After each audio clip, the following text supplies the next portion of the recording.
And what do you do when your world-class brand is in decline? Well, you carry on as before and try and sell the same products to the same companies, or do you rebrand as something entirely new? Well, that was a question facing Jaguar cars, one of the crown jewels of the British automotive industry. It's a company associated with speed, style and status, sweeping lines, long bonnets and big engines. On paper, this sounds like the perfect product, but the company's been struggling for years. Sales have slumped in the face of stiff competition from the likes of BMW, Mercedes and Audi. In 2021, Jaguar took the bold decision to ditch its petrol past and reinvent itself as a maker of exclusively electric luxury vehicles. Last month, its marketing team gave the world a first glimpse of the company's new vision. See if you can spot what's missing.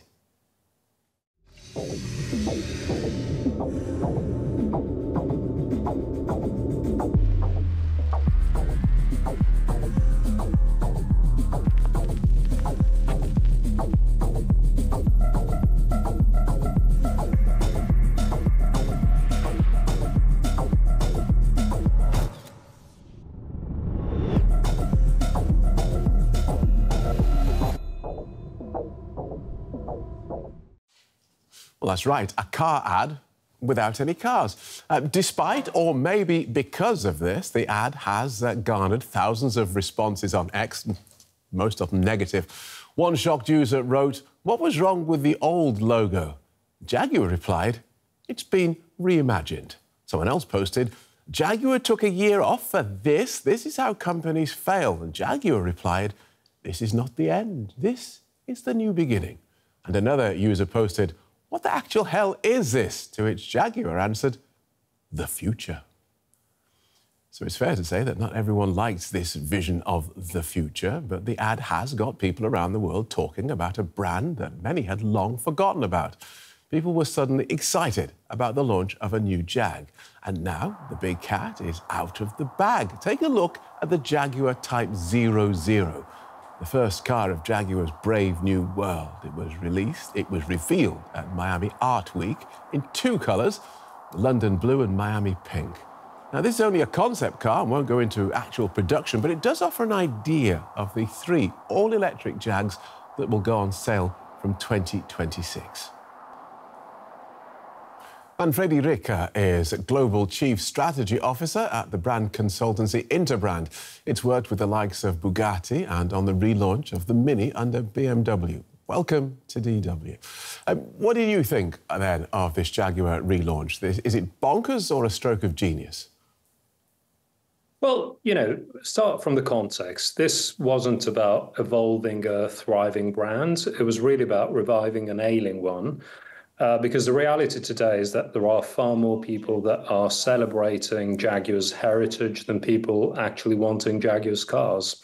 So what Jaguar's really trying to do is to be loved by some rather than be blandly remembered by many. So if you're a museum, you can live off the past, but commercial businesses need to keep it relevant. And it's in its heyday, if you think about it, Jaguar was one of the most daringly innovative car makers. So in a sense, what Jaguar's doing today is revive that attitude. So I'd say it's done that pretty well. It's catalyzed the attention of the world.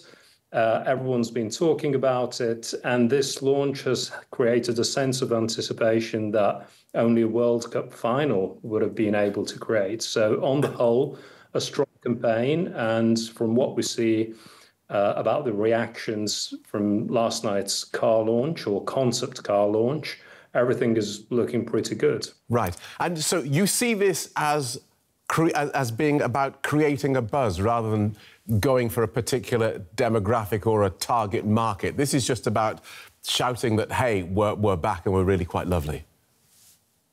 No, I wouldn't say that. I think it's certainly created a buzz, but it certainly looks like Jaguar is very clear on a specific type of audience, will have done their own homework and is actually saying, we'll go for that audience. And it looks like it's an audience that wants something a little bit provocative, wants something a little bit creative. Now, one thing is to spot a niche in the market. The question will be, is there a market in that niche? So will Jaguar be able to seduce these people? And it looks like some have been seduced, but will they be able to then transform this demographic into fans? And in 2026, when the actual commercialization of the cars happens, will they turn into customers? I think that's a big question, but Right. I would be very surprised if Jaguar hadn't actually done the homework and spotted some interesting and attractive consumer segments. Tell us about what you make of this styling of this new concept car that we've seen. The copy line is "copy nothing, delete the ordinary." Those are the slogans. Does this concept car live up to that? Well, you know, it looks like it's certainly made an impression. And I think the one thing that a lot of people have noticed is that it does look like a Jaguar. And so rather than be, you know, Jaguar's EV, it's actually the Jaguar of EVs, which is quite interesting. So it's doing away with some of the tropes that make most EVs not particularly attractive.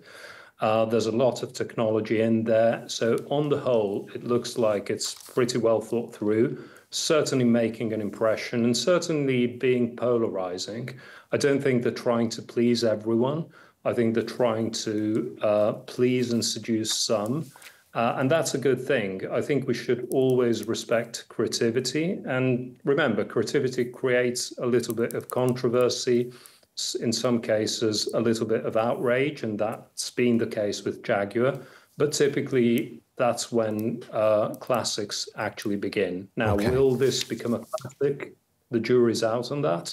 But certainly, this wouldn't be the first time that outrage then turns into admiration and commercial success. But let's be clear. This is a massive gamble. We have an ailing brand betting the farm on a luxury electric vehicle. As I understand it, all Jags now will be electric at a time when certainly in the UK, sales of EVs are plateaued, if not falling. And around the world, we're looking for cheaper models. And everyone is shouting about how it's important to keep the Chinese out because they can actually produce these cars at a reasonable cost.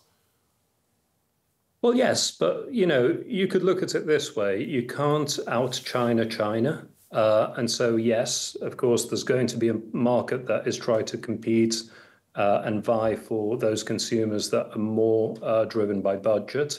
But there certainly is a market for those consumers that see their car as being an expression rather than just a utilitarian mobility tool. And I think that's what Jaguar is trying to do. So I would look at this as being a luxury item, not simply a tool for mobility. Is it a big bet? Absolutely. But I would say that as we speak, the entire car industry is a big bet because there's no harder category to be in nowadays, and we read it every single day, than this sector, with changes of all types, from technology, as you rightly mentioned, to consumption habits, regulation, industry, policy, trade policy, and so on. So yes, it is a bet, but in turbulence, making an informed bet, and we have to presume that Jaguar's bet is an informed one, is the right thing to do. And the last thing I'd add is the right thing to do in turbulence is actually be very clear about who your consumers are and understanding how their expectations are likely to shift in the next 5 years. If Jaguar has done that, then I think the bet is a sound bet. A fascinating analysis, and we thank you for it. Manfredi Ricca from the brand consultancy Interbrand. Thank you so much. Thank you.